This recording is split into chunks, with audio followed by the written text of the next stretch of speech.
D.S. Rawat, Secretary General ASSOCHAM. ASSOCHAM has welcomed the Microfinance Institution Development and Regulation Bill 2011. We believe that the bill is going to be helping the government in introducing the financial inclusion in the country. However, there are some lacunae in the bill, and we want that these must be looked into before it is being adopted by the Parliament.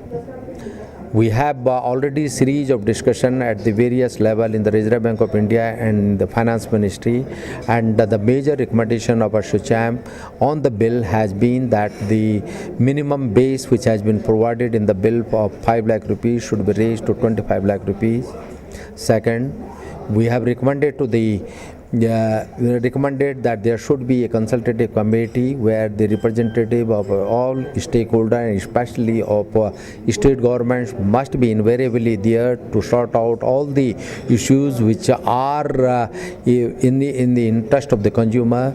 See, there is the third. There is a need for a mechanism through which the financial institution could be raising the finances at a very reasonable rate, so that they could provide the money to the consumers at a minimal rate. It should be treated as a priority lending. Next, then we have suggested that the bill provides that a minimum percentage of a 1% or a minimum percentage of that has to be retained as a profit. So the definition of a profit needs to be clarified so that the banks, the microfinance institutions are very clear in that respect, and the consumer interest is protected. No, you know that the microfinance institutions are meant for the poor people, because it is extremely difficult for the banks and the NBFCs to be reaching to the common people and at a small level, and therefore these financial institutions,